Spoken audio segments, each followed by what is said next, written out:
அன்பான நேயர்களே, காலை வணக்கம். மாதர்மே மதுகைட பக்னி மகிஷ பிராணாபகே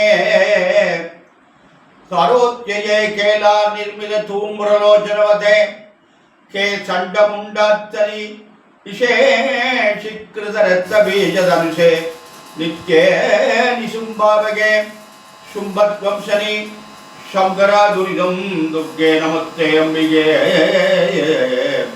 அருணமணி நிபாங்கம் அக்னிகேசம் கரண்டம் டமருதராவாசம் கட்டகத்தம் கபாலம் அனல நயனாகம் ஆசனம் பத்மபீடம் அகில புவனமாதம் ஸ்ரீதளம் மாரி ரூபம்.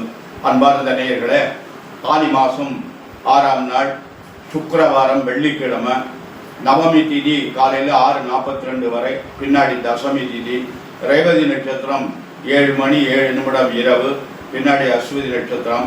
இந்த ஃபுல்லாமே அமிர்த யோகம்.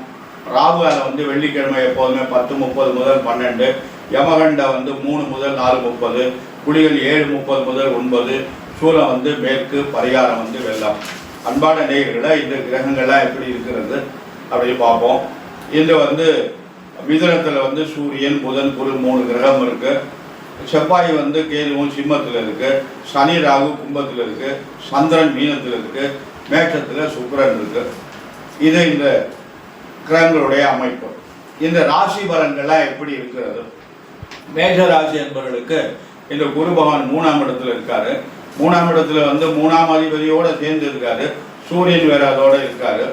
இதெல்லாம் 3ஆம் இடத்துல இருக்கு. 3ஆம் இடம் குருவுக்கு நல்ல இடம் இல்லை. ஆனால் சனி ராகு 11ல் இருக்காரு. அது ஒரு பெரிய அமைப்பு. லாப சார்ந்து இருக்காங்க 2 பேரும். நல்ல பலனை தருவாங்க. அதனால மற்ற கிரகங்கள்லாம் அவங்களுக்கு பலமா இல்லை. கவனமாக நடந்து கொள்வது. சனி ராகு நல்ல அருமையான பலன்களை, நல்ல லாபத்தை, முன்னேற்றத்தை தரும். பார்த்து ஜாக்கிரதையாக நடந்து கொள்ளுங்கள். ரிஷபராசி என்பவர்களுக்கு அருமையான நாள். தொழிற்சானமும் நன்றாக இருக்கிறது. குருவும் 2ஆம் இடத்துல இருக்காரு. 2 கூட 2ல இருக்காரு. 4ஆம் அதிபதியும் 2ல சேர்ந்துருக்காங்க. இந்த கிரக சேர்க்கையெல்லாம் இவங்களுக்கு ஒரு நல்ல அருமையான அமைப்பு. அதனால ரிஷபராசி என்பவர்களுக்கு நல்ல யோகமான நாள். பார்த்து கவனமாக நடந்து கொள்ளுங்கள். மிதுன ராசி என்பவர்களே, அவங்களுக்கு ஜென்ம குரு. இந்த ஜென்மத்தில் உங்கள் ராசிநாதன் ராசிலே இருக்காரு. 3ஆம் அதிபதி ராசியில் இருக்காரு. உங்களுக்கு மற்ற கிரகங்கள்லாம் பலமாக இல்லை. அதனால் கொஞ்சம் பார்த்து பிரச்சனை எல்லாம் ஏற்படும். பிரச்சனை இல்லாமல் நடந்து கொள்ளுங்கள். என்னதான் நீங்கள் முயற்சி பண்ணாலும் பிரச்சனை வந்துடும். அதனால் கொஞ்சம் கவனமாக பிரச்சனை இல்லாமல் நடந்து கொள்வது நலம் என்று நினைக்கிறேன். அன்பான மிதுனராசி என்பதில் ரொம்ப கவனமாக நடந்து கொள்வது. வியாழக்கிழமை தோறும் தட்சிணாமூர்த்தியுடைய வழிபாடு உங்களுக்கு நல்ல பலன்களை தரும். கடகராசி என்பவர்களுக்கும் நேரம் சரியில்லை. உங்களுக்கும் விரயமான நேரம், தேவையில்லாத செலவுகளை எடுத்து விடும். அன்பான கடகராசி என்பவர்களை உங்களுக்கும் ரொம்ப கவனமாக நடந்து கொள்ளுங்கள். அன்பான துளாராசி என்பவர்களை உங்களுக்கு குரு பகவான் நல்ல அருமையான இடத்துல இருக்காரு. இருந்தாலும் சனி ராகு 7ஆம் இடத்துல இருக்காரு. மனைவியினுடைய உடல்நிலை ரொம்ப கவனமாக பார்த்துக்கோங்க. நல்லது, ஒவ்வொரு ஆண்டுக்கு ஜாக்கிரதை. அதனால உங்களுக்கு குரு பகவான் 11ஆம் இடத்துல லாபஸ்தானத்தில் இருக்காரு. 5ஆம் இடத்தை பார்க்கிறாரு. 5ஆம் இடத்தை பார்க்கறது மிகவும் நல்லது. அன்பான சிம்மராசி என்பவர்களை உங்களுக்கு நல்ல நாள். உங்களுக்கு ராசியில செவ்வாயும் கேது இருக்கு. பார்த்து கவனமாக நடந்து கொள்ளுங்கள். இருந்தாலும் குரு நல்ல இடத்துல இருக்காங்க. கன்னி ராசி என்பதில் உங்களுக்கு குரு பகவான் பலமா இல்லை. சனி ராகு நல்ல இடத்துல இருக்காங்க. 6ஆம் இடத்துல ராகு இருந்தால் அவங்களை எந்த குறையும் இல்லாமல் பார்த்து கொள்வாங்க. சனி 6ல் இருப்பதும் நல்லது. அதனால் சனி ராகு இந்த 18 மாதத்துக்கு உங்களுக்கு நல்ல பலன்களை தருவார். நல்லதெல்லாம் நடக்கும். அன்பான கன்னி ராசி என்பதில் ரொம்ப கவனம் தேவை. அன்பான துளாராசி என்பதில் உங்களுக்கு அமோகமான நாள். குரு பகவான் உங்களுக்கு 9ஆம் இடத்துல இருக்காங்க. ஓடி போனவனுக்கு 9ஆம் இடத்துல குருன்னு சொல்லுவாங்க. அதனால குரு 9ஆம் இடத்துல இருப்பது பெரிய நிறைவு. நல்லதே நடக்கும். நல்ல காரியங்கள்லாம் நடக்கும். விருச்சிக ராசி என்பதில் உங்களுக்கு அஷ்டம குரு. புதுசாக எதையும் பண்ணாதீங்க. புதிய முயற்சிகள்லாம் பண்ணக்கூடாது. முதலீடு செய்யாதீங்க. வெளிநாட்டுக்கு போகிறதுக்கு பணம் கட்டாதீங்க. வீடு வாங்காதீங்க. வீடு வாங்குறதுக்கு அட்வான்ஸ் கொடுக்காதீங்க. இப்படியெல்லாம் நீங்கள் எந்த காரியத்தை பண்ணாலும் நடக்காது. அதனால நீங்கள் மற்ற கிரகங்களாம் அப்படி இருக்குது இப்படி இருக்குது எங்கேயாவது பண்ணுவோம் அப்படின்னு யாராவது சொல்கிறாங்க, நிறைய சொல்கிறாங்க. அதெல்லாம் நம்பாதீங்க. ஒவ்வொரு ஆண்டுக்கு கொஞ்சம் பொறுமையாக இருங்க. அடுத்த வருஷம் பண்ணிக்கலாம். அடுத்து தனுசு ராசி என்பதில் உங்களுக்கு அமோகமான நாள். நாள் நன்றாக இருக்கிறது. அருமையான நாள். உங்களுக்கு நல்லதெல்லாம் நடக்கும். அதாவது வேலை கிடைக்காத அன்பர்களுக்கு வேலை கிடைக்கும். மேலே படிக்கணும்னு நினைக்கிறவங்க படிக்கலாம். திருமணம் பண்ணலாம். குழந்தை ஏற்படும். வீடு வாங்கலாம். வெளிநாட்டுக்கு போகலாம். தொழில் துவங்கலாம். அவங்கவுங்களுக்கு என்னென்ன தேவையோ தனுசு ராசி அன்பர்களுக்கெல்லாம் அவங்கவுங்களுக்கு தேவைகள் நடைபெறும். அதனால எல்லாருக்கும் எல்லாமே ஒரு முகத்தில் வீடு கட்டணும் கல்யாணம் பண்ணணும்னா அது நடக்குமான்னு சொல்ல முடியாது. ஏதாவது ஒன்று நடக்கும். அதனால பார்த்து கவனமாக நடந்து கொள்ளுங்கள். சனி பகவானும் ராகு 18 மாசத்துக்கு 3ஆம் இடத்துல இருக்காங்க. அமோகமான நாள், நல்லது நடக்கும். மகர ராசி என்பதில் உங்களுக்கு 7.5 தாக்கம் இருக்கிறது. பார்த்து ஜாக்கிரதையாக நடந்து கொள்ளுங்கள். இன்னும் அந்த 7.5 சனியின் ஒரு 18 மாதம் இருக்கிறதுக்கு முடியறதுக்கு கழிவு நேரம். பார்த்து ஜாக்கிரதையாக நடந்து கொள்ளுங்கள். குருவும் 6ஆம் இடத்துல இருக்காரு. ஆரோக்கியத்தில் ரொம்ப கவனம், உடல்நிலையில ரொம்ப கவனம், எதிர்ப்பும் நிறைய இருக்கும். தொழிலையும் கவனமாக இருந்துங்க. அன்பான கும்பராசி என்பதில் உங்களுக்கும் 7.5 சனியுடைய தாக்கம் இருக்கிறது. பார்த்து ஜாக்கிரதையாக நிதானமாக நடந்து கொள்ளுங்கள். கும்பராசி என்பவர்களுக்கு குருபவான் 5ஆம் இடத்துக்கு வந்துட்டார். அருமையான இடத்துக்கு வந்திருக்காரு. குருபவான் உங்களுக்கு நல்ல நிலையில் இருக்காரு. இருந்தாலும் ஜென்மச்சனி நடந்து கொண்டு இருக்கிறது. பிரச்சனைகளை உண்டு பண்ணும். ஜாக்கிரதையாக நடந்து கொள்ளுங்கள்.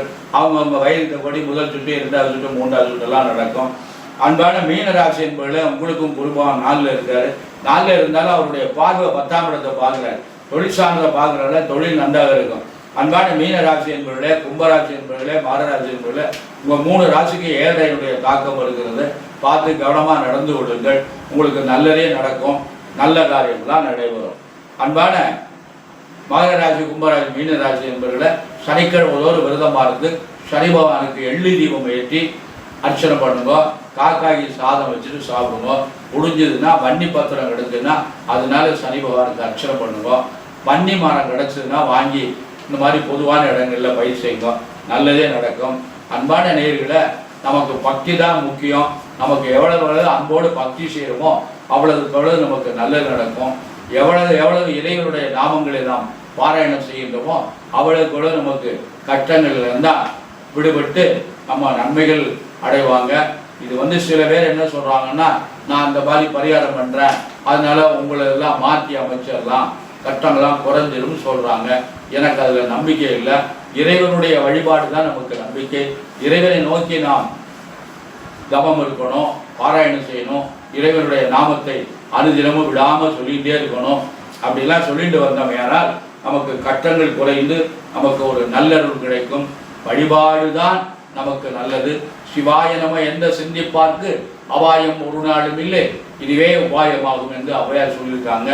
அதனால அதாவது 7.5 சனி உள்ளவங்கெல்லாம் கோளறு திருப்பதியத்தை பாராயணம் பண்ணுங்க. வெய்யல் தோழி பொங்கல் விடமுண்ட கிட்ட மிக நல்ல வேண்டுதலவி மாசது திங்கள் கங்கை மொழிமேல் அடிந்த உடனே போன்றதனால் ஞாயிறு திங்கள் செவ்வாய் புதன் வியாழன் வெள்ளி சனி வாகம் பிறந்த உடனே ஆசது நல்ல அவை நல்ல அடியாரவருக்கு மிக இந்த பதிய ஞான சம்பந்த பெருமான் ஏற்றியது. அந்த பதியத்தை பாராயணம் பண்ணுங்க.